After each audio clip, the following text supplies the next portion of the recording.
Maghapon na namang abala si Roman. Sa lumipas na 2 dekada ay halos kain na tulog na lang ang pahinga niya. Wala na siyang social life, ni halos hindi na siya naliligo.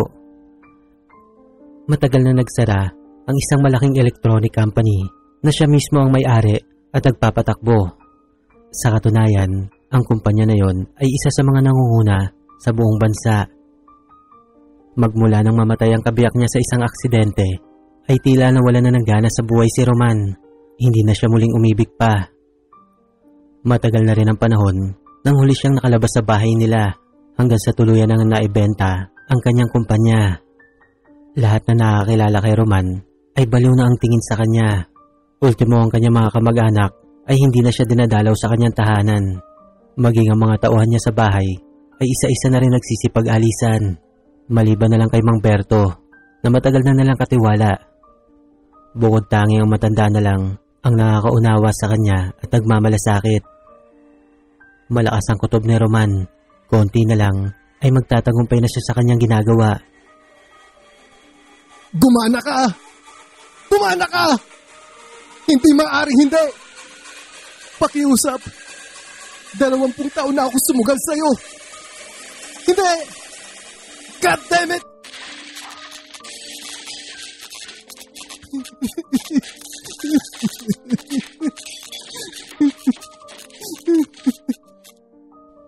Gaya ng dati, ay muli na naman nakadama ng panlulumo si Roman nang unti-unting huminto ang makinang 20 taon niya ng tinatrabaho.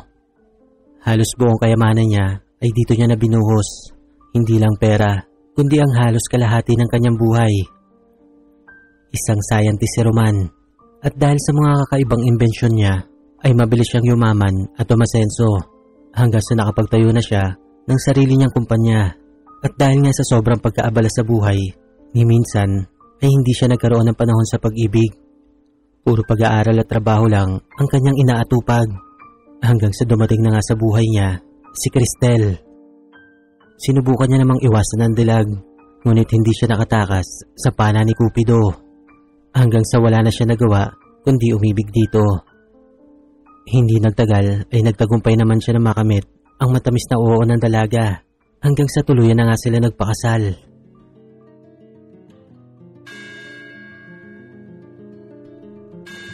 Ngayong kasal na tayo, hindi ako papayag na mawala ka sa aking piling mahal ko. Huwag mo akong iiwan, ha?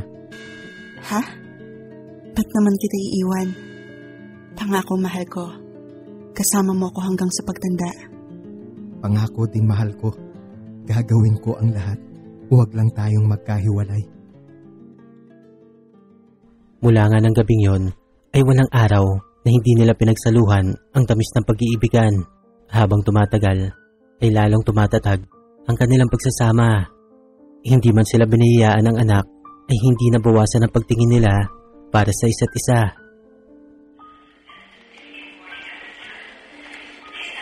Mahal, salamat naman at naihatid mo ko. Lagi ka na lang kasing busy pag nandito ako sa Pinas.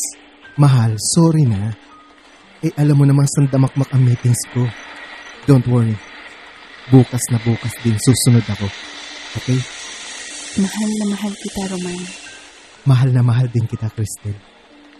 Ikaw lang, wala nang iba. Alam ko naman yun, no? Hindi mo na kailangang sabihin pa yan. Basta, hihintayin kita, ha? Kahit anong mangyari, hihintayin kita. November 18, year 2000. Araw ng Sabado. Masayang nagpaalam si Cristel sa kanyang asawa. May business trip kasi ito sa Japan.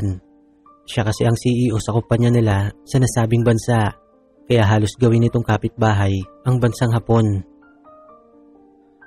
Matapos maihatid sa airport ang asawa, ay pagod na hiniga ni Roman ang kanyang katawan sa isang malaking sopa nila sa sala. Agad naman nagdala ng maiinom ang kanilang kasambahay upang isilbi sa kanya. Excuse me po, sir. Diyos muna po kayo. Matapos niyang inumin yon, ay naisipan niyang buksan ang TV nila upang makapag-relax. Kapapasok pa lamang na balita. Isang passenger plane ang bumagsak sa karagatan na sakop ng South China Sea. Lula nito ang 30 pasahero at 8 crew. Ang nasabing eroplano ay patungo sana sa Japan. Hindi pa matukoy ang sanhi ng aksidente at sa mga oras na ito ay sinasagawa na ang search and rescue operation. Nagbabakasakali ang Philippine Coast Guard na may survivor sa nasabing aksidente. Antabayanan natin ang update sa balitang yan mamaya. Back to you. Crystal! Mistulang pinagbagsakan ng langit at lupa si Roman sa balitang napanood niya. Hindi niya na naiwasang mapaluhod at mapahagulgol ng iyak. Personal na sumama si Roman sa isinagawang rescue mission ng mga otoridad. Nag-alok pa siya ng pabuyang 10 milyon sa kung sino makakapagdala sa kanya ng bangkay ng asawa at 20 milyon naman kung madadala sa kanya ng buhay ang pinakamamahal niyang kabiyak. Ngunit lumipas na lang ang ilang oras, araw at linggo ay bigo ang lahat na matagpuan si Cristel. Ilang buwan pa bago sumuko si Roman sa paghahanap hanggang sa tuluyan na lang siya nagmukmok sa loob ng kanilang mansyon. Alam ko naman yun, no? Hindi mo na kailangang sabihin pa yan. Basta, hihintayin kita ha. Kahit anong mangyari, hihintayin kita. Crystal!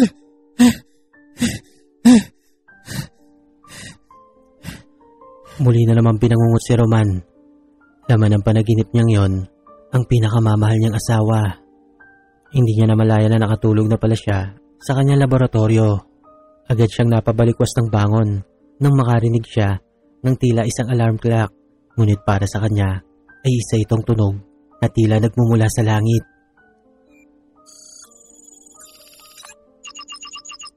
Alam niya ang tunog na yon. 20 taon niya nang hinihintay na kusang marinig ang tunog na yon. Halos madapa pa siya sa pagmamadali upang makalapit sa kanyang imbensyon. Mabilis niyang pinindot ang settings nito. November 18, year 2000. Walang pagsidlan ang ligaya at galak na kanyang nadarama nang makita niya nagsimula ng dumaloy ang malakas na kuryente sa paligid ng makinang yon. Siya agad niyang tinungo ang upuan na nasa harapan ng makina. Ikinabit niya ang kanyang seatbelt at tumingala habang umahalakak. Yes! Tagumpay! Sa wakas, matutupad ko na ang pangako ko. Hintayin mo ako, mahal ko. Unti-unting umiikot ang upuan. Pabilis ito ng pabilis. At halos talunin pa nun ang buhawi sa tuloy ng pag-ikot nito.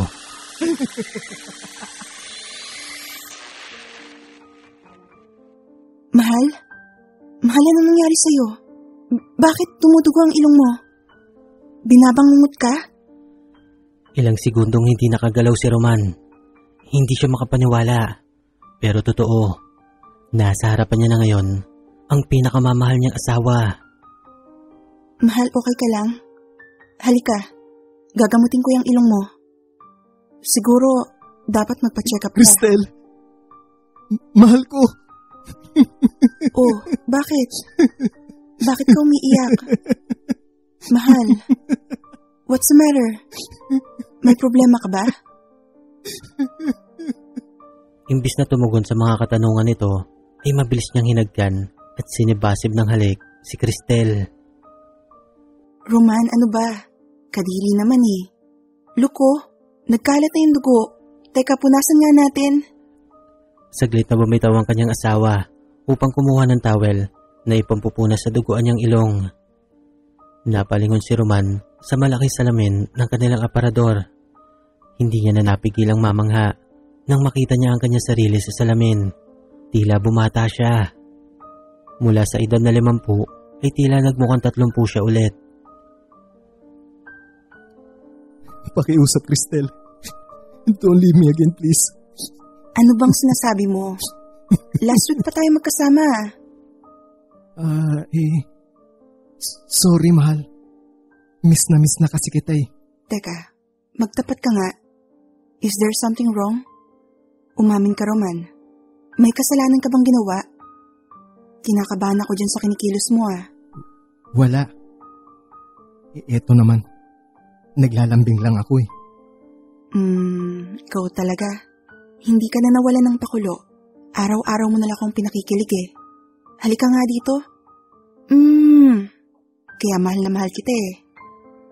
Alam mo ba, kahit na isang araw pa lang tayong magkalayo, miss na kita. Paano pa kaya kung matagal? Hayaan mo. Mag-hire na lang tayo ng mga taong magmamanage sa kumpanya. Dito na lang tayo sa bahay, mahal ko. Seryoso ka ba dyan? Ikaw pa ay kilala kita. Sobrang hands-on mo sa kumpanya. Basta wala ng tanong-tanong pa. Gagawin natin yun, okay? Sige mahal, okay ako dyan. Matagal ko nang gusto i-propose sa'yo yan eh. Kaso diba, gusto mo ikaw mismo ang mag-manage ng kumpanya? Anyway, bumangon ka na dyan. Ihahatid mo pa ako sa airport. Importante yung meeting ko sa Gucci Group of Company. Alam mo naman ng mga Hapon, bawal ang late. Japan? Teka, anong petsa ba ngayon? Mahal, ano ba? Parang sirato. Ayang ka na naman sa joke-joke mo. Sagutin mo ako! Anong petsa ngayon? Mahal? Sorry, mahal ko. Hindi ko sinasadya. Patawad. Roman, I think you need a break. Baka sobrang stress ka na sa trabaho. Hayaan mo, pagbalik ko sa Makalawa, magbabakasyon tayo. Anong date ngayon, Cristel? Seriously? November 18, year 2000. Bumangon ka na dyan. Tuparin mo yung promise mo na ihahatid mo ako sa airport today, okay? Ha? Hindi! Ha? Anong hindi? I mean, hindi. Hindi ka aalis. Dito ka lang, mahal ko. Roman, ano bang nangyayari sa'yo? Alam mo naman na isa ito sa pinakamalaking deal sa history ng kumpanya. Hindi natin pwedeng baliwalain to. Basta. Wala akong pakialam kahit magsara pa ang kumpanya natin bukas. Basta hindi ka aalis today. Roman, ano bang problema? Pakiusap, Cristel. Don't leave me again, please. Nagtataka man, ay buong pagmamahal na niyakap ni Cristel ang umiiyak na asawa. Naawa siya rito. Naisip niya na baka sobrang stress na to sa trabaho kaya nagkaaganito ang kanyang kabiyak. Hindi na nga umalis si Cristel ng araw na yon. Ibinili niya na lang ang business meeting sa Japan sa mga pinakamagagaling niyang tao at sa awa ng Diyos ay nagtagumpay naman yon. Nagtataka lang talaga siya sa ikinikilos ni Roman. Buong maghapon lamang silang nasa kwarto. Ninamnam nila ang bawat sandali. Sa kabilang banda ay gusto niya rin talaga makasama na matagal ang kanyang kabiyak. Matagal na rin kasi ang panahon nang huli nila itong ginawa. Ang namnamin ng bawat sandali na silang dalawa lang mag-asawa. Malayo sa stress, malayo sa trabaho. Kinabukasan ay ganun pa rin ang ginawa nila. Nagtataka man ng kabiyak na si Cristel ay hinayaan niya na lamang ang desisyon ng kanyang asawa. Sa katunayan nga kahit hindi na sila magtrabaho, ay secured na sila habang buhay, kasama na ang magiging kaapu-apuhan nilang dalawa. Kinahapunan ay tinipon ni Roman ang lahat ng kanyang tauhan sa mansyon. Lahat ito ay binigyan niya ng pera at sinabihang magbakasyon muna sa kanika nilang probinsya. Makinig kayo. Umuwi muna kayo sa mga pamilya ninyo. Gamitin nyo ang perang ito upang ibili ng kanilang mga kailangan. Sulitin nyo ang bawat oras na makasama nyo ang inyong pamilya. Maikli lang ang buhay ng tao para ubusin sa pagtatrabaho.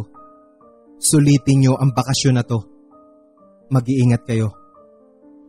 Sa narinig na yun ng kanyang mga tauhan, ay halos mapaluha ang mga ito sa tuwa at galak. Medyo naninibago lang sila sa kanilang amo. Kilala kasi nila ito na laging subsub sa trabaho. Lagi pa nga nito sinasambit na ang oras ay ginto.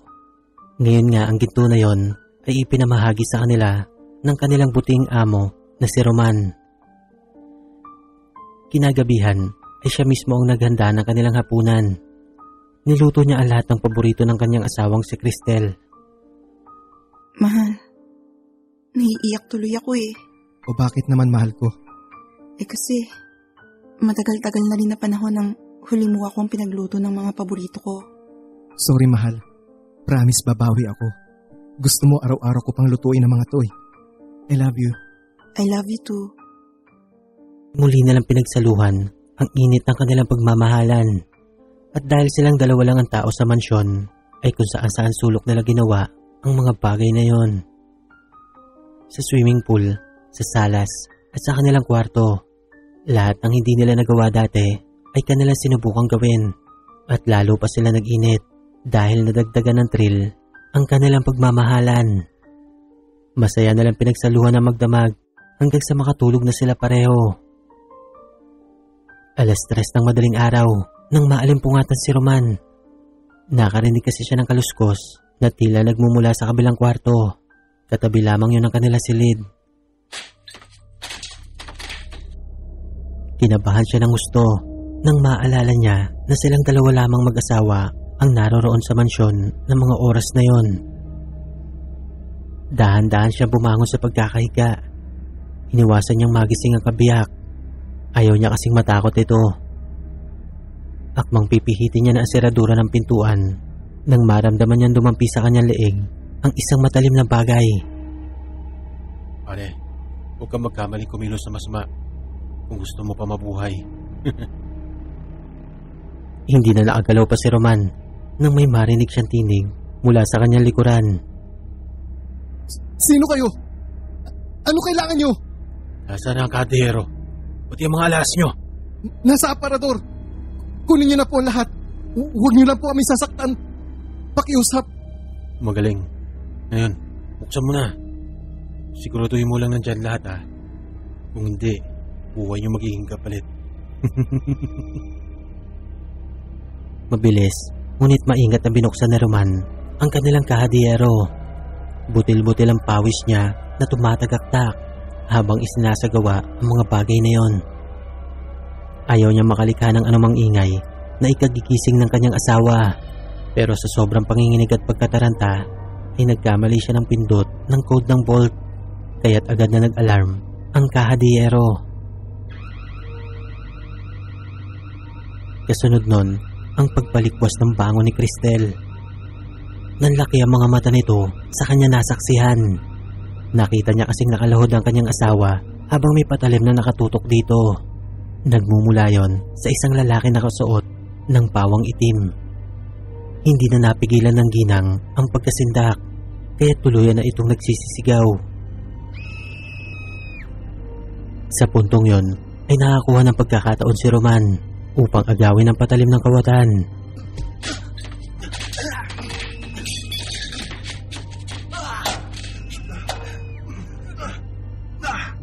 Nagpambuno sila nito sa sahig habang patuloy lang sa pagsigaw si Cristel. Ilang saglit pa ay halos maitarak na ni Roman ang patalim sa nakabonet na lalaki nang tuluyan niya na itong madaganan. Ngunit may biglang humampas na matigas na bagay sa kanyang ulo na naging dahilan upang mahilo siya at tuluyan na mawala ng malay.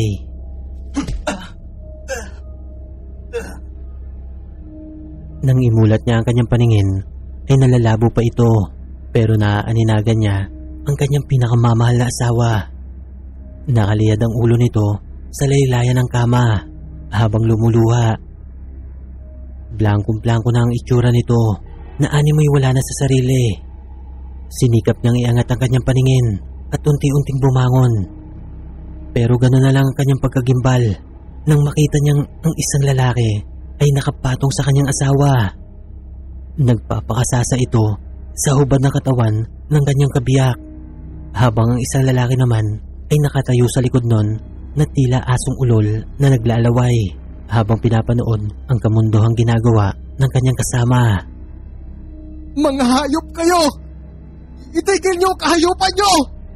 Sa kabila ng pagkahilo ay buong lakas na bumangon si Roman upang saklolohan ang kahabag-habag niyang asawa. Agad naman siyang sinalubong ng dalawang kriminal at madaling napatumba. Wala siyang nagawa sa lakas ng mga ito. Padapa siyang napahandusay sa tabi ng kanyang asawa. Kitang-kita niya ang kalunos-lunos na itsura nito. Pilit niyang inaabot ang kamay ng kabiyak pero hindi niya na ito nagawa. Nang hilahin ng mga kriminal ang kanyang asawa patungo sa sahig. Tang inakabuhay ka pa. Nyet, munti ka muna ako madali kanina. Hirit ka pa, ha?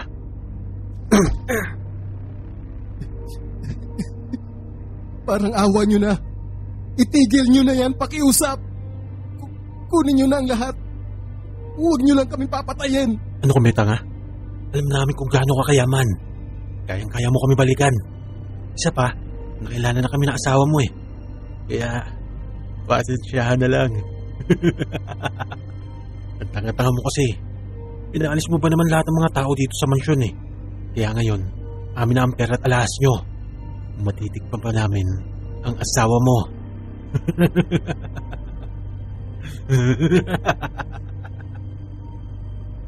Hindi na makagalaw si Roman sa pagkakasalampak niya sa kama. Umaagos na ang kanyang dugo mula sa kanyang ulo, dulot ng paghampas sa kanya ng kawatan ng isang matigas na bagay. Tanging pag-iyak at pagtangis na lang ang kanyang nagawa habang pinapanood na lapastanganin ng dalawang lalaki ang pinakamamahal niya si Cristel.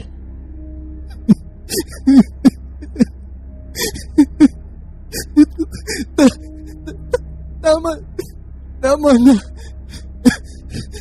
Tama na.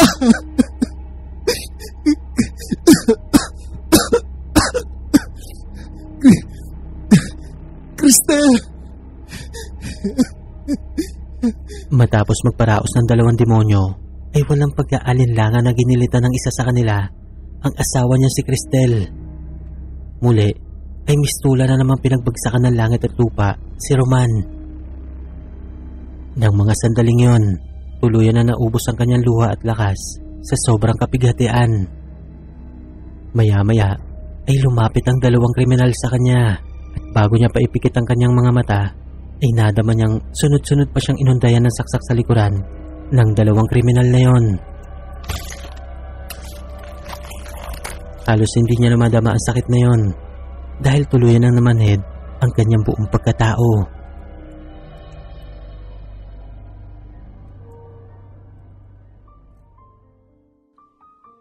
Nagising na lang si Roman sa isang maliwanag na kwarto. Nanlalabo pa ang kanyang mga paningin. Maya-maya pa ay naaninagan niya ang isang babaeng nakasuot ng pawang puti. Nagulat pa nga siya dahil hindi niya naman kilala ang babaeng yon. Kaya't akmang tatayo siya upang malaman kung saan siya naroroon at ano ang dahilan kung bakit siya nandito. Ngunit agad niyang nadama ang ipayong kirot mula sa mga sugat niya sa likod.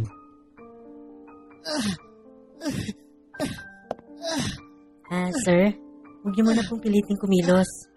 Sariwa pa po kasi yung mga sugat niya sa likod. Tatawagin ko lang po si Dr. Mendoza. Muli na naman kumabog ang dibdib ni Roman. Animoy umiikot ang kanyang paligid nang unti-unting bumalik sa kanyang alaala ang malagim na krimen na naganap ng gabing pinasok sila ng masasamang loob. Sa kakagalaw niya ay tuloy na siyang nahulog mula sa kamang hinihigaan niya. Cristel! Nurse, madali ka. Tumawag ka ng backup. Mr. Samonte, bakit niyo pong pinilit bumangon? Eh, hindi pa magaling ang mga sugat Nasaan niyo. si Cristel? Anong nangyari kay Cristel? Cristel! Mr. Samonte, uminahon po kayo. Bawal pa kayo magkikilos. Agad na inasikaso ng mga nurse si Roman. Muli siyang binalik ng mga ito sa pagkakahiga sa kama. Gustuhin niya mabumangon upang hanapin ang kabiyak, ay hindi niya magawa dahil damang-dama niya pa rin ang kirot mula sa kanyang mga sugat. Maya-maya pa ay nanlaki ang kanyang mga mata nang pumasok ang isang may kaidara ng babae. Umiiyak ito at agad yumakap sa kanya. Mama! Gulat na bulalas ni Roman. Ang alam niya kasi ay matagal na pumanaw ang kanyang ina. Binata pa siya ng mga panahon na yon.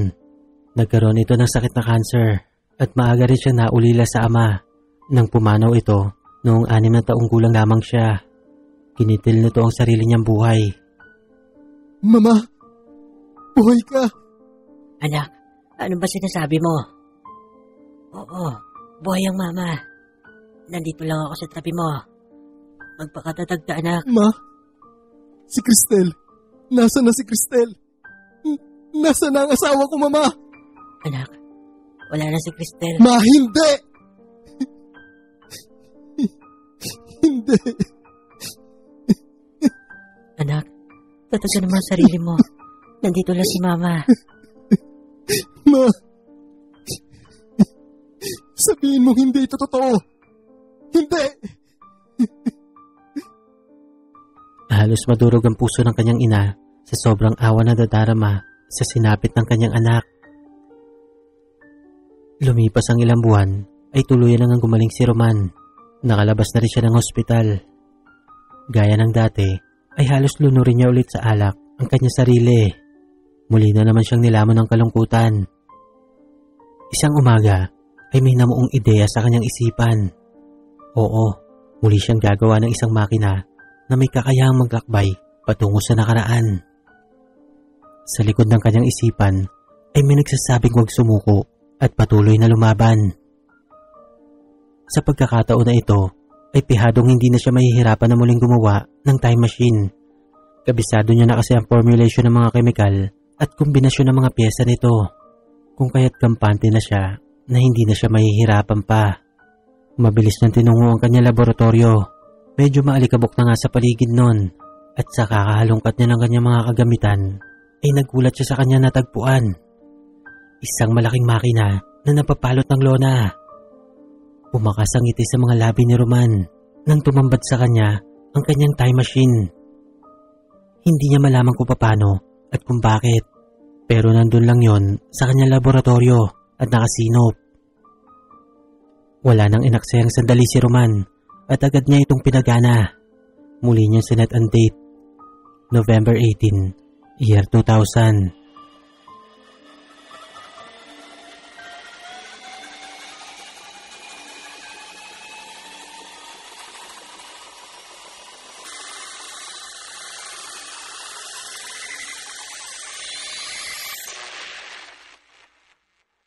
At muli, dinala siya ng kanyang imbensyon sa nakaraan.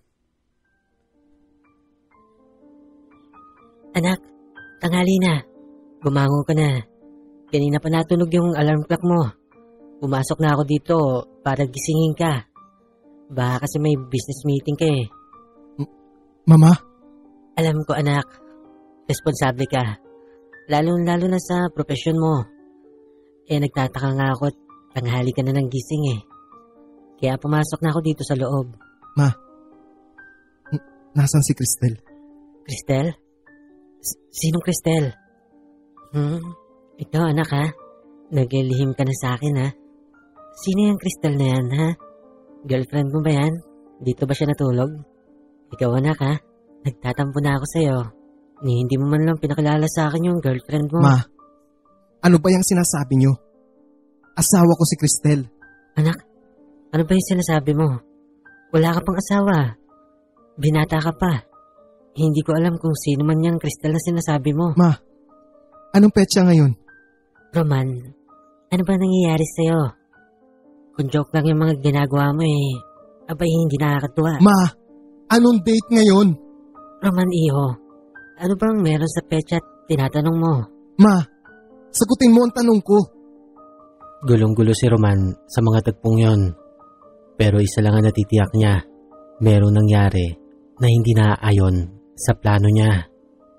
Ma, sagutin mo ang tanong ko. November 18, year 2000. Ano ba kasing meron sa petsa ngayon? Nang marinig niya ang sinabi ng kanyang ina, ay mabilis siyang kumilos upang asikasuhin ang kanyang sarili. Unti-unting kinakabahan si Roman habang iniisip niya ang mga posibilidad na hindi sila nagkatuluyan. Hindi maaari ito. Kailangan niya mahanap si Cristel. Diyos ko po, dumating na yata yung kinatatakutan ko. Naway hindi niya manahin ang sakit sa pag-iisip ng kanyang ama. Nag-aalalang sambit ng kanyang ina habang tinatanaw siya nito papalayo. Nagmamadali niyang tinungo ang isang malaking electronic company kung saan ay dito niya unang nakita ang babaeng nagpatibok ng puso niya. Managerial position ang trabaho nito noong una sila magkakilala, pero gano'n na lang ang kanyang panlulumo nang malaman niyang wala na ito sa nasabing kumpanya. Mahigit 1 taon na raw itong nag-resign. Matapos niyang marinig ang mga balitang yon, ay sinunod niya naman puntahan ang bahay nila Cristel. Pero bigo pa rin siyang matagpuan ang kanyang kabiyak. Nako sir, pasensya na po. Hindi na po dito nauwi ang Senyorita Cristel. Matagal-tagal na po. Sa Cebu na po sila nakatira eh. Ganun ba? Ako si Mr. Samonte. May business proposal kasi ako sa kanya. Importante lang. Baka pwede kong malaman ang exact address niya. Or kahit phone number niya. Saglit na pumasok ang kasambahay at nang bumalik ito ay may inabot sa kanyang calling card. Maraming salamat. Teka, bakit nga pala sa Cebu na nakatira si Cristel? Kasi po doon nakatira ang pamilya ni sir. Doon din po kasi yung family business nila. Sir? Sinong sir? Mali ka yata ng calling card na naiabot sa akin. Cristel del Prado kasi ang pangalan eh. Ang hinahanap ko po si Cristel Buena. Sir, hindi po. Si Senyorita rin po yan. Iyan po kasi yung apelido ni Sir Jess.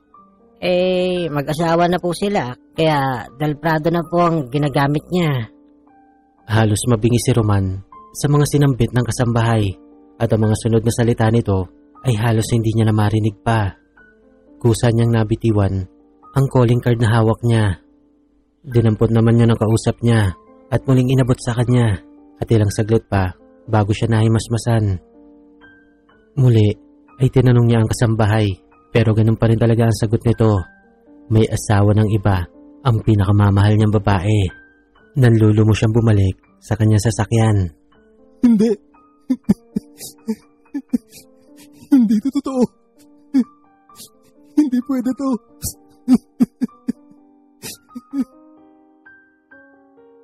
Nang araw din yon, ay agad nang lumipad patungong Cebu si Roman sakay ng eroplano. Kailangan niya makita at makausap si Cristel. Takip silim na nang matuntun niya ang address na ibinigay sa kanya ng kasambahay. Kinakabahan man ay naglakas siyang pindutin ang doorbell ng isang malaking bahay.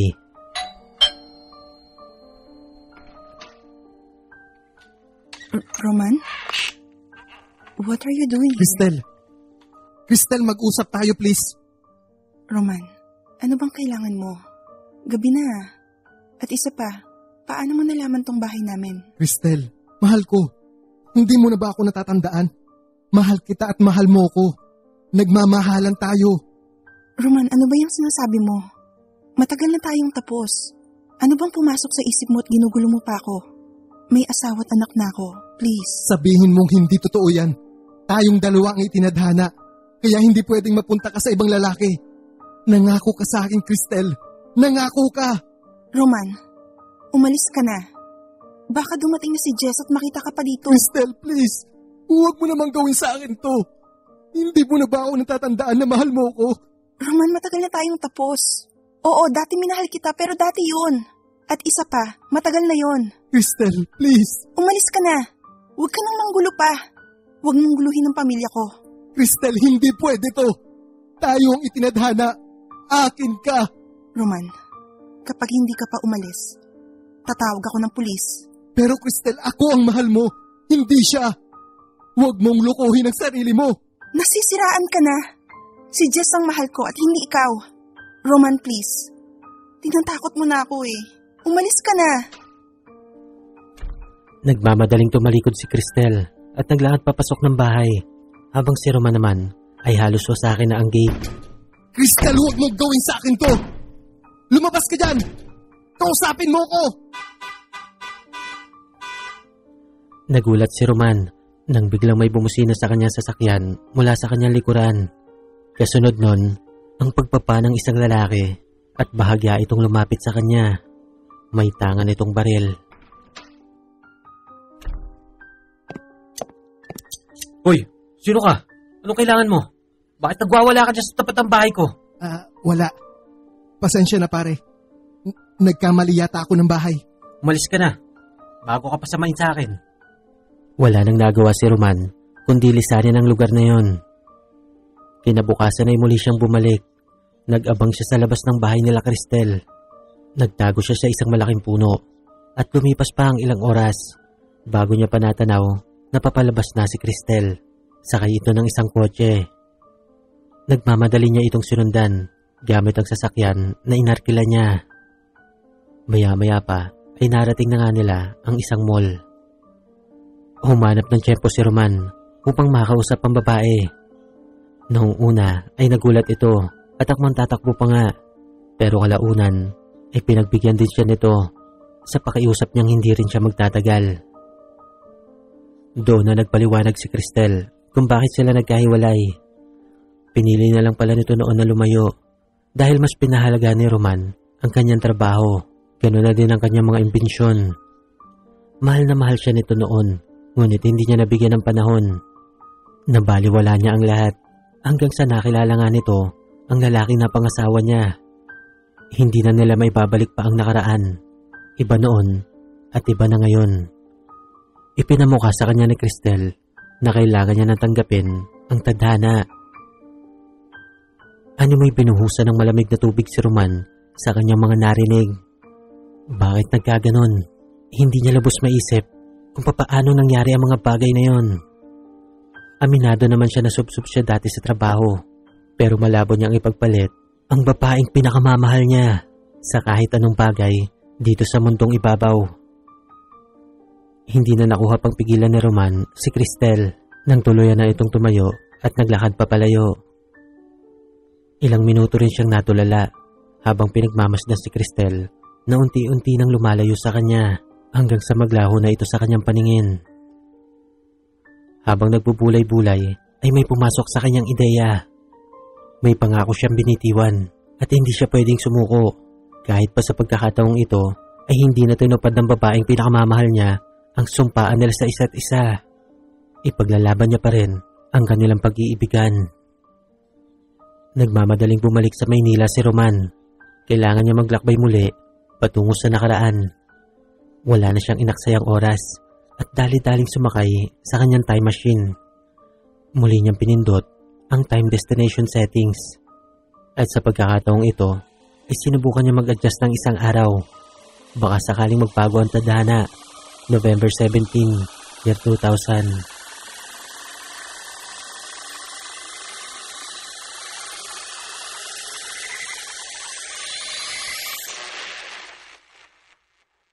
Roman, ano ba? Hapon na nakailata ka pa rin dyan. Araw-araw na lang bang ganyan? Uuwi ka ng hating gabi na lango sa alak, tapos gigising ka ng tanghali kinabukasan? Ano ka? Pensyonado? Napakabatugan mo naman. Mahal? Anong sinasabi mo? Oh, ano? May hangover ka pa? Mahal? Mukha mo. Baka kasama mo kabit mo kagabi. Akala mo siguro dun ka natulog sa babae mo, no? Cristel, anong nangyari? Ay nako, Roman. Anong nangyari?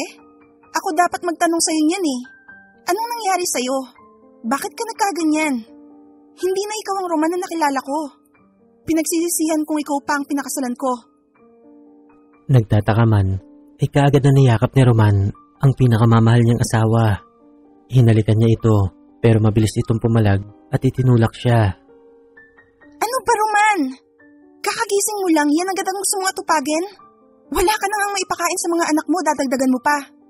Magbanat ka naman ng buto. Napakabatugan mo. Mahal, tama na. Huminahon ka. Mag-usap tayo ng maayos. Aba, himala. Anong nakain mo? Mag-usap tayo ng maayos? Kailan ka pa natutong makipag-usap ng maayos? Nagpapatawa ka ba? Kumain ka na dyan. Baka nalilipasan ka lang. Akmang tatalikod na si Cristel nang buong pagmamahal niya itong niyakap mula sa likuran. Cristel, kung anuman ang pagkukulang at kasalanan na nagawa ko, please, hayaan mong bumawi ako. Napatigil sa kakadakdak ang kanyang kabiyak sa mga narinig nitong sinambit niya. Humarap ito sa kanya at nangingilid ang mga luha nito sa kanyang mga mata. Roman, nakakapagod na. Hindi ko pinangarap ang ganitong buhay. Gusto ko nang sumuko. Sa pagkakataong yon, at saka lamang napansin ni Roman ang kanilang paligid. Nasa loob sila ng isang bahay na tagpi-tagpi na parang isang barong-barong. Napalinga siya sa bintana at doon niya natanaw na nasa loob sila ng isang malaking squatters area. Doon niya napag-isip-isip ang mga mali sa pagkakataong ito. Mahal, huwag kang mag-alala. Kaya kong ayusin ang lahat. Ako ang bahala. Bigyan mo pa ako ng isang pagkakataon. Aalis tayo rito. Gawin mo na lang, Roman. Sawang-sawa na ako sa mga pangako mo. Napansin niyang bihis ang kanyang kabiyak at makapal din ang makeup nito sa mukha.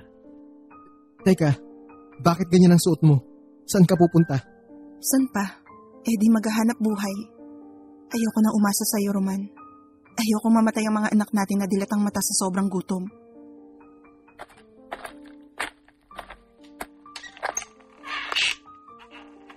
Padabog itong lumabas ng kanilang pintuan.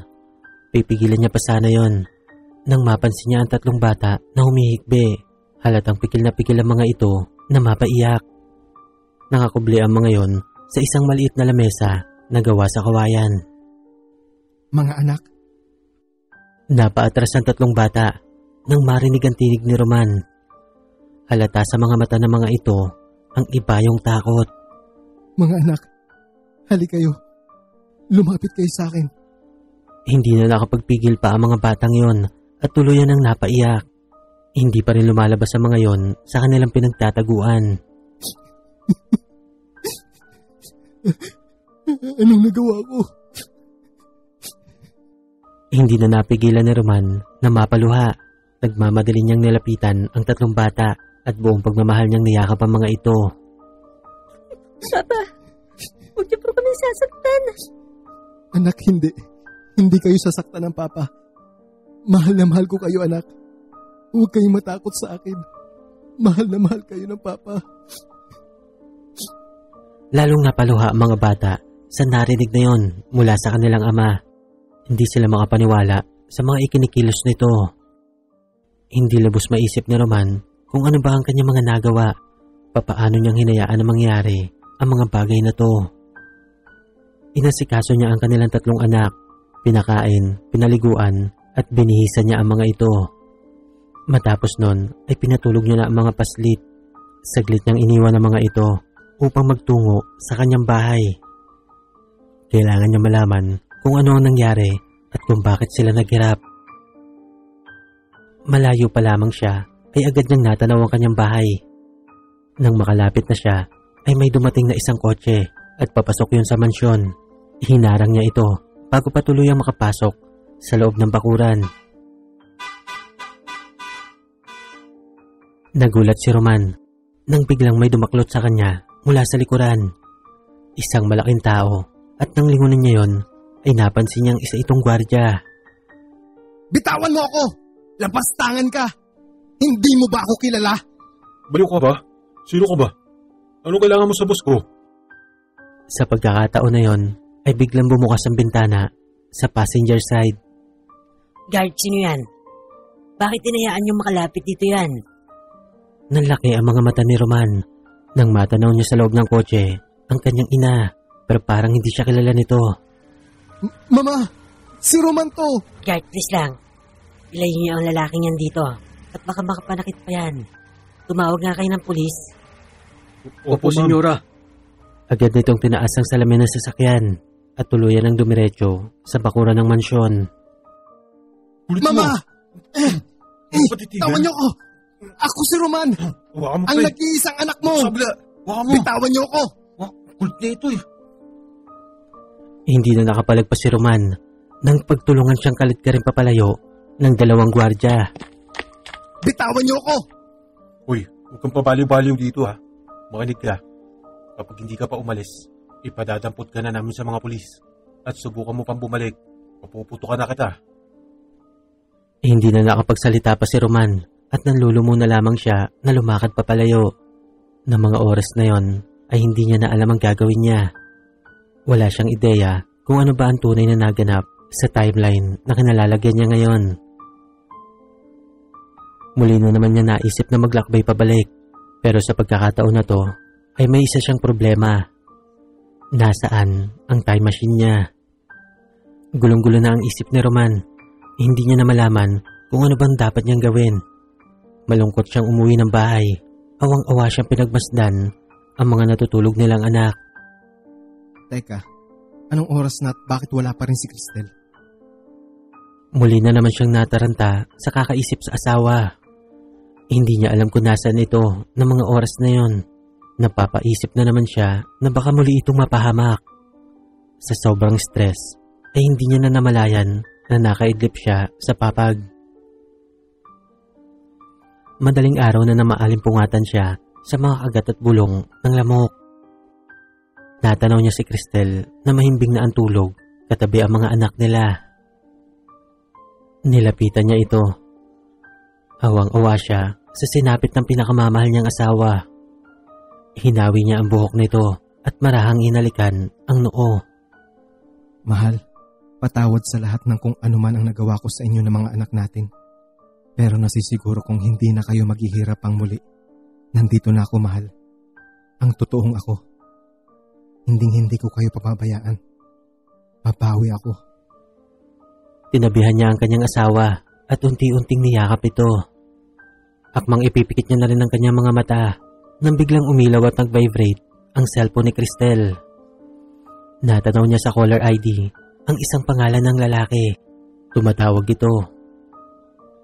Agad na nakaramdam ng kaba si Roman. Gayunpaman ay sinubukan niya pa ring sagutin ang tawag na yon.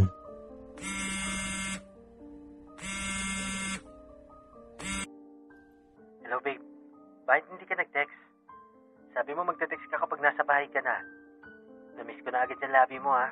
Ang galing ng performance mo kanina. Hello? Hello babe? Hello? Ba't ayaw mo magsalita? Tulog ka na ba agad? Narinig mo? Hindi na kinaya ni Roman ang kanyang mga naririnig sa kabilang linya, kaya agad niyang binaba ang tawag na yon. Biglang nanikip ang kanyang dibdib at nahirapan siyang huminga habang nakatitig sa kanyang asawa. Pinagtataksilan siya nito. Hindi niya lubos maisip na magagawa ito ni Cristel sa kanya.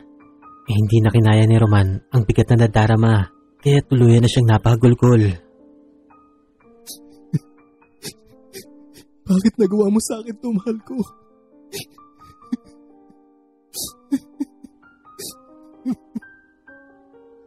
Kinabukasan ay palihim niyang sinundan si Cristel nang umalis ito upang magtungo daw sa trabaho. Hindi siya nagpahalata na meron na siyang natuklasan sa mga ginagawa ng kabiyak. Makalipas ang ilang sandali ay narating niya ang isang bahay. Kitang-kita niya na kinatok yun ni Cristel. Isang lalaki ang nagbukas ng pinto at agad na hinila ang asawa niya papasok. Halos hindi na makahinga si Roman sa nakita niyang yon. Nanginginig ang tuhod niya habang lumalapit siya sa bahay na yon. Alam niyang hindi kaaya-aya ang makikita niya sa loob, pero lakas loob niya pa ring sinilip ang siwang ng bintana. Mistulang piniga ang kanyang puso sa mga nasaksihan niya. Gigil na gigil ang kalaguyo ng kanyang asawa habang nagpapakasasa sa katawan ng pinakamamahal niyang babae. Nakita niya pa na tila nasasayahan din ang kanyang asawa sa mga ginagawa ng lalaki dito. Hindi na nakagalaw pa si Roman sa kanyang kinatatayuan. Tila nawala na siya ng emosyon habang tumutulo ang luha at nakatitig sa ginagawang kataksilan ng kanyang pinakamamahal na si Cristel. Hindi niya na nakita pa ang mga sumunod na nangyari. Pawang mga ungol at paghalinging na lang ang kanyang mga narinig nang tuluyan ng ipasok ng lalaking yon ang kanyang asawa sa loob ng isang kwarto. Animoy naging estatwa si Roman habang pinapakinggan kung papaanong inaangkin ng ibang lalaki ang pinakamamahal niyang asawa. Ilang minuto pa ang lumipas nang tila natauhan siya sa mga nagaganap. Hindi niya mawari pero parang mistulang gumalaw ng kusa ang kanyang mga paa. May mga pagbulong siyang naririnig. Hindi niya matunton kung sino at saan ito nanggagaling. Basta't otomatikong ginagawa niya ang anumang sabihin nito.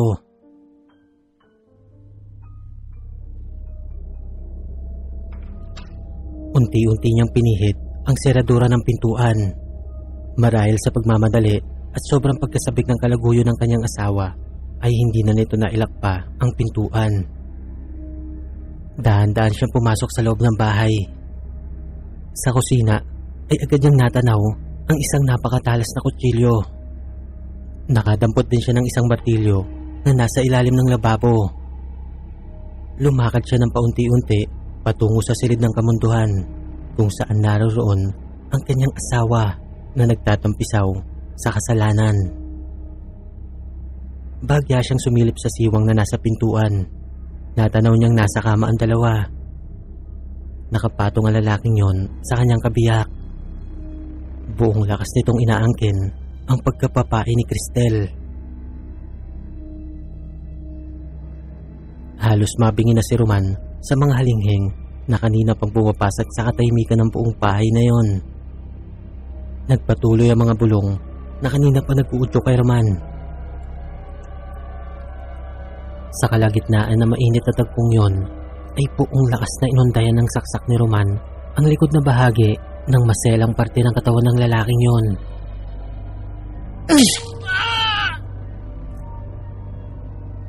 Sa haba at talas ng kutsilyo ng kanyang tangan ay tumagos ang dulo nito hanggang sa puso ni Cristel.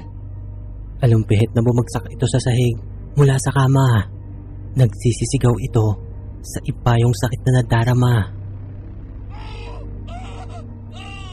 Pasensya na kung naistorbo ko kayo.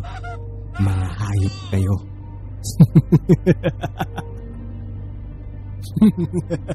Nanlaki ang mga mata ni Cristel nang makita niya sa kanyang harap ang nakangiting mukha ni Roman. Sapo-sapo ng babae ang kanyang iba pang parte ng tiyan na halos sumisirit na rin ang dugo. Roman, mahal ko. Magpapaliwanag ako. Maawa ka. Mahal, magbihis ka nga. Tingnan mo, ang dungis mo na. Puro dugo ka na sa tiyan. Patuloy pa rin sa pagpalahaw at pamimilipit ang halimaw sa sobrang sakit na nadarama nito. Shh! Huwag kang maingay. Baka magising ang mga kapitbahay. Walang iya ka, Roman. Anong ginawa mo? Traidor ka! Ako, traidor? Parang baliktad ah. Huwag kang mag-alala. Hindi kita papatayin. Agad. Roman, magpapaliwanag ako. Si Cristel ang may kasalanan nito. Inaakit niya ako eh. Roman, huwag ka maniwala sa kanya. Wala daw kwentang asawang katulad mo. Natukso lang talaga ako eh. Patawarin mo ako. Huwag mo akong patayin. Magpapaliwanag ako. Maawa ka. Maawa ka. Roman, huwag ka maniwala sa kanya. Pinipilit niya lang ako. Lagi niya ako pinagbabantaan na papatayin kayo ng mga anak natin kapag hindi ako pumayag sa gusto niya. Walang iya ka. Sinungaling ka. Ganun ba, mahal? Tarantado pala tong halimaw na to eh. Dapat kang mamatay. Hindi naman. Sinungaling yung asawa mo. Ilang beses ka nang iniputan niya sa ulo. Tsaka, sino-sinong lalaking sinasamahan niya? Bayarin yung puta na yan. Walang iya ka. Sinungaling ka. Unti-unti niyang nilapitan ang namimilipit na kalaguyo ng asawa. Halimaw ang tingin niya rito sapagkat yun ang sinasabi ng bumubulong sa kanya. Buong lakas niyang iwinasiwas ang tangan niyang kutsilyo pataga sa katawan nito.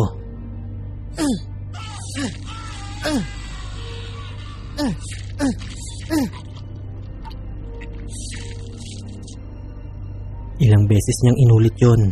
Walang pakundangan. Pinangkapang salagin yun ng lalaki kaya't nagbistulang papel na nagkapunit-punit ang palad at braso nito. Ang kaninang kulay puting kwarto ay nabalutan na ng dugo na nagmumula sa halimaw na kalaguyo ng asawa niya.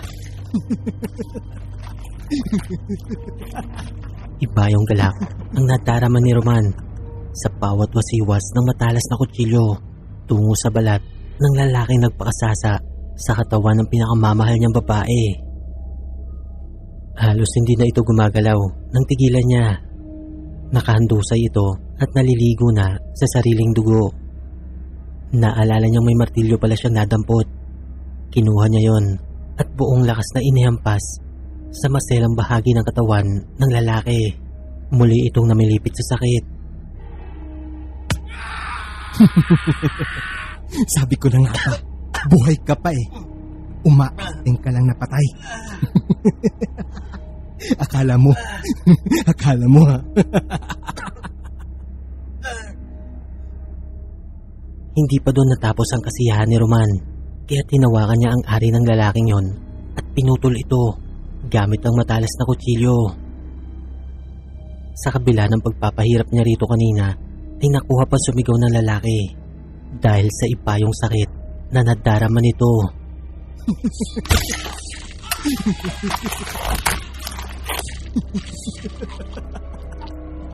Habang sumisigaw at nakabuka ang bunganga ng lalaki, ay isinalampak doon ni Roman ang naputol na ari nito. Halos mabulunan na ito at hindi na makahinga. Kumain ka muna bago ka mamatay.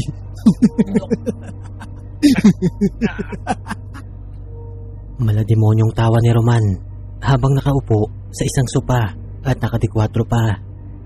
Tuwang-tuwa siya habang pinagmamasdan na unti-unting binabawian ng buhay ang halimaw na yon. Roman, tama na. Dalhin mo ako sa ospital. Baka maubusan na ako ng dugo. Ay mahal, oo nga pala. Nakalimutan kita. Pasensya na, nalibang ako sa paglalaro. Halika dito sa tabi ko. Halos pagkapang itong lumapit kay Roman, iniinda pa rin ito ang tinamong sugat sa tiyan. Habang lumuluha si Cristel, ay hinagkan nito ang paanan ng kanyang kabiyak. Roman, patawarin mo ko. Hindi ko sinasadya. Hindi ko ginusto ang mga bagay na to. Pakiusap. Dalhin mo na ako sa ospital. Buong habag na tinitigan ni Roman ang kabiyak. Lumuluha na rin ang kanyang mga mata. Unti-unti niyang hinaplos ang napakaganda at napakaamong muka ng kanyang asawa. Cristel, bakit?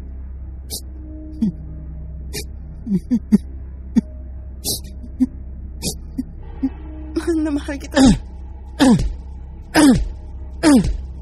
Mamamatay ka! Hayop kang demonyo ka! Hindi ikaw ang asawa ko! Hindi ikaw si Cristel!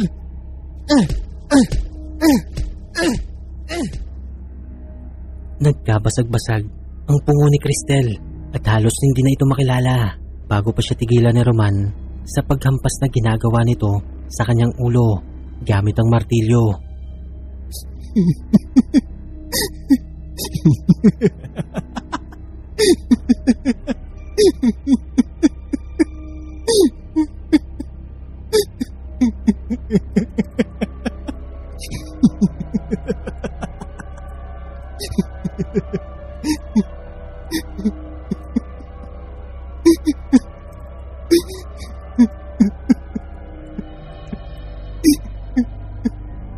Matapos ang malagim at brutal na pagpatay niya sa mga taksil, napasandal si Roman sa sopa.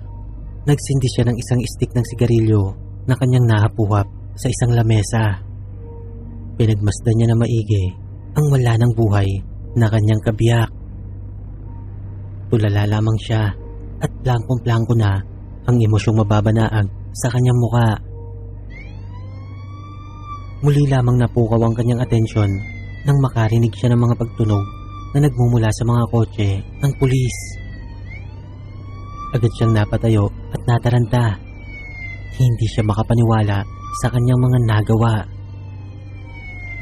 Nang silipin niya ang bintana, tinatanaw niya sa labas ang mga alagad ng batas na mabilis na nagpapapaan ng sasakyan at tutunguhin ng mga yon ang bahay na kinaroroonan niya.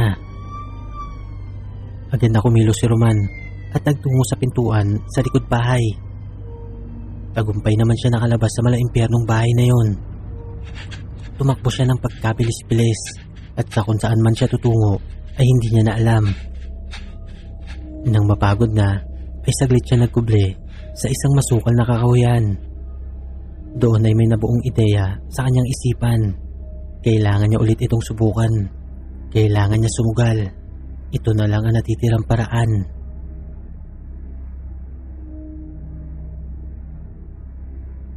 Ilang oras pa ay narating niya na ang kanyang mansyon.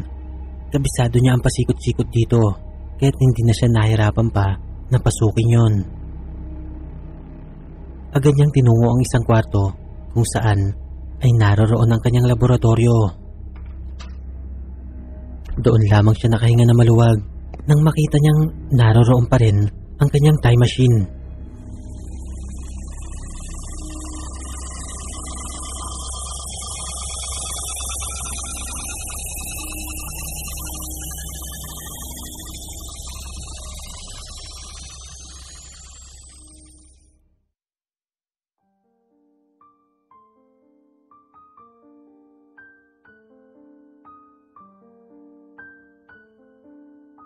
Kumabog ang dibdib ni Roman nang magising siya sa kanyang kwarto. Tumambad kasi sa kanyang harapan ang ilang kalalakihan na nakakulay puti. Napapaligiran siya ng mga ito. Napansin niya na tila nakatali ang kanyang mga braso, payakap sa kanyang katawan. Sino kayo? Anong gagawin niyo sa akin? Mr. Samonte, uminahon po kayo. Hindi po namin kayo sasaktan. Mga doktor po kami. May sakit po kayo. At kailangan po namin kayong gamutin. Sakit? Teka, anong ibig niyong sabihin? Habang binubuhat siya papalabas ng mansyon, ay natanaw niya si Mang Berto. Nakatayo ito sa labas ng pintuan. Nakayuko lamang at bakas ang kalungkutan sa mukha ng matanda.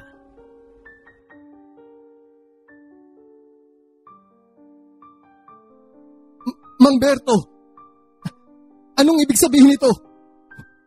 Huwag mong hayaang kunin nila ako. Hindi ako ang pumatay. Wala akong kasalanan.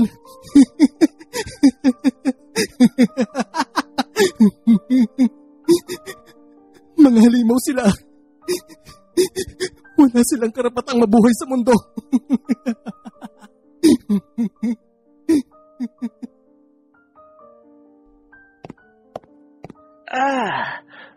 Maraming salamat po, Doc.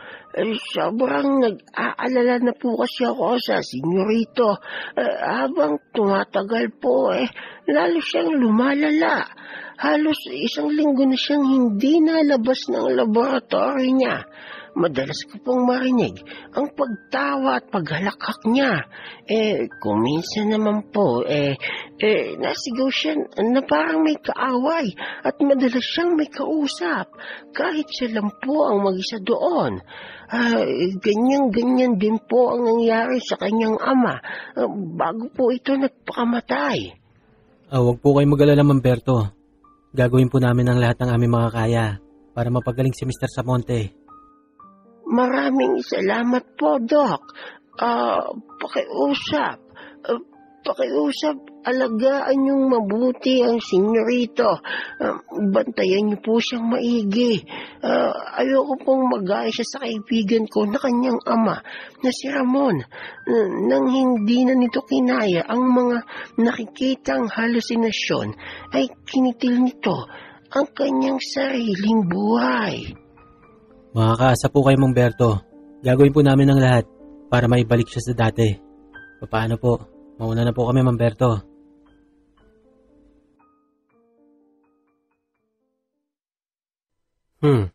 Teka nga. Parang hindi ko nagustuhan yung ending na yun, Palitan kaya natin. Anyway, nakapagpaalam naman ako sa writer,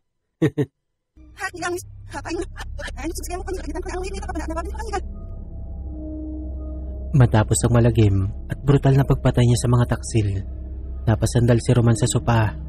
Nagsindi siya ng isang stick ng sigarilyo na kanyang nahapuhap sa isang lamesa. Pinagmasdan niya na maigi ang wala ng buhay na kanyang kabiyak. Tulala lamang siya at plangkong-plangko na ang emosyong mababanaag sa kanyang muka. Muli lamang napukaw ang kanyang atensyon nang makarinig siya ng mga pagtunog na nagmumula sa mga kotse ng pulis. Agad siyang napatayo at nataranta. Hindi siya makapaniwala sa kanyang mga nagawa. Nang silipin niya ang bintana, ay natanaw niya sa labas ang mga alagad ng batas na mabilis na nagpapapaan ng sasakyan at tutunguhin ng mga yon ang bahay na kinaroroonan niya. Agad na kumilos si Roman at nagtungo sa pintuan sa likod bahay. Tagumpay naman siya nakalabas sa malaimpyernong bahay na yon. Tumakbo siya ng pagkabilis-bilis at kung saan man siya tutungo ay hindi niya na alam. Nang mapagod na, ay saglit siya nagkuble sa isang masukal na kakahuyan. Doon ay may nabuong ideya sa kanyang isipan. Kailangan niya ulit itong subukan. Kailangan niya sumugal. Ito na lang ang natitirang paraan.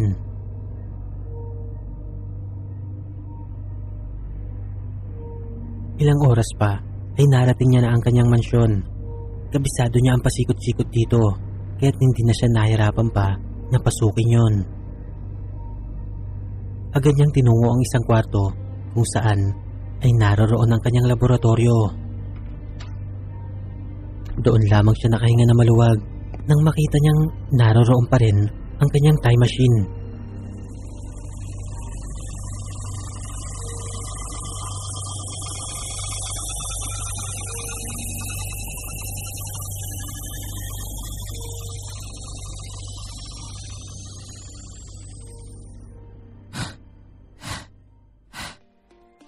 Muli na naman nagising si Roman sa kanyang kwarto at gaya ng dati ay dumudugo na naman ang kanyang ilong kaya't pinunasan niya ulit ito ng towel. Tinungo niya ang banyo at naligo. Ilang minuto rin siya nagbabad sa maligamgam na tubig sa loob ng kanyang bathtub at matapos nun ay tuluyan na siya nag-asikaso ng sarili.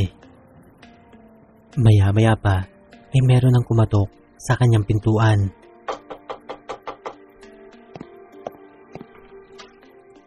Mama! Ma! Roman, iho, may problema ba? Anong oras na? Kaya kinatukan kita. Baka malit ka eh. Sabi mo kasi kahapon, may importante kang meeting ngayong umaga. I love you, Ma. Naku, Roman, para kang ama mo. Bigla-bigla kang kumikilos ng kakaiba. Ang papa mo? Ma, don't worry. Iba ako. Iba si Papa. Huwag kang mag-alala. I'll be fine. Muling napangiti ang kanyang ina sa mga salitang binitiwan niyang yon. Basta anak, pag may problema ka, nandito lang si Mama ha. Huwag ka maglilihim sa akin ha. Opo, Ma. Siya nga pala, Ma. Anong date ngayon? November 18, year 2000. Masayang umalis ng bahay si Roman. Ngunit imbis na magtungo sa trabaho, ay pinuntahan niya ang kumpanya kung saan nagtatrabaho si Cristel. Malayo pa lamang ay natanaw niya na ang napakaamo at napakagandang muka ng babaeng pinakamamahal niya. Minitian niya ito ng ubod ng tamis. Good morning, sir. You must be Mr. Roman Samonte. My name is Crystal Buena, General Manager of Yellow Electron Company. Anyway, do you have an appointment, sir? Wala. Anyway, salamat sa pagbati. Sige, tuloy na ako. Have a nice day ahead. Well, I just already had. Goodbye, Cristel. Isang matamis na ngiti na naman ang pinakawalan ni Roman bago tumalikod sa babaeng minsan niya nang minahal. Hindi lang basta mahal, kundi pinakamamahal. Habang lumalakad pa palayo, ay napangiti na lamang si Roman. Paalam, Cristel. Sadyang mahirap labanan ang tadhana. Alam ng Diyos kung gaano kita kamahal. Pero tanggap ko nang hindi ikaw ang tinakda niyang makasama ko habang buhay.